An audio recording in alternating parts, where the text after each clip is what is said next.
Our national mania for freedom, you can't tell me what to do, and our desire for retribution for both real and imagined wrongs, combined with our obsession over firearms, Second Amendment remedies, is a potent combination that is doing exactly what it's designed to do. It's killing people.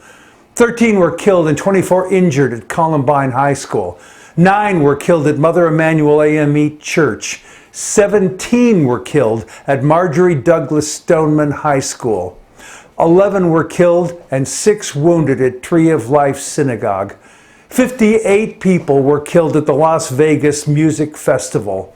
49 people were killed and 53 were injured at the Pulse nightclub. 20 little kids and 6 teachers were killed at Sandy Hook Elementary School. 8 people were killed in Atlanta spas. 10 people were killed in a Boulder, Colorado supermarket. You know that this list could go on, and you'd recognize the names like Poway and San Bernardino and El Paso and Aurora and Sutherland Springs and Virginia Tech and Fort Hood. We've already had 25 mass shootings in March alone.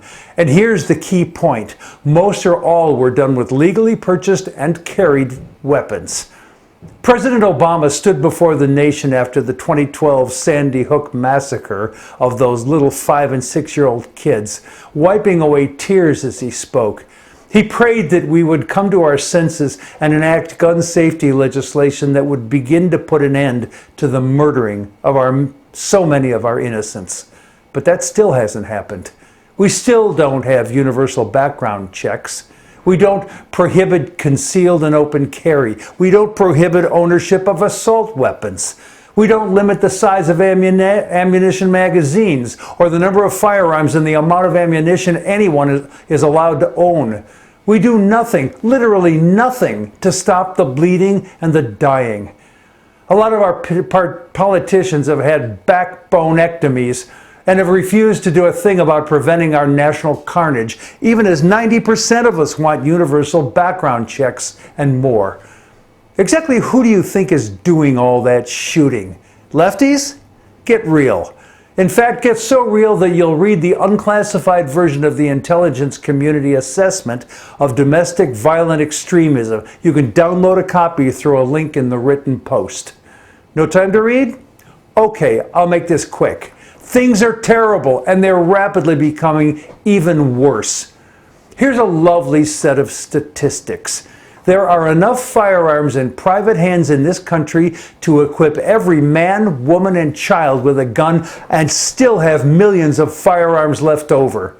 That's the first statistic. Here's the second. 50% of all those firearms are in the hands of just 3% of the population, and a lot of those people are very angry. Worse, they think they're the true patriots and the proper arbiters of justice, and that violence is a fine solution. We live in the lunacy of unrestricted firearms in the hands of angry people who think a stop sign is an abridgment of their freedom. Or they think that somebody else is the cause of their problems and unhappiness, and that all the somebody else's should be made to pay.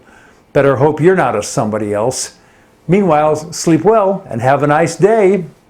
Which is hard to do right now if you live in Boulder, Colorado, or Atlanta, Georgia, or even Newtown, Connecticut. And who knows, maybe your town will make the news just like theirs, so that the name of your elementary school and your high school and your favorite supermarket or spa will be known across the nation. You know the words of the mass murder song, so sing it with me. Thoughts and prayers. I'm Jack Altshuler.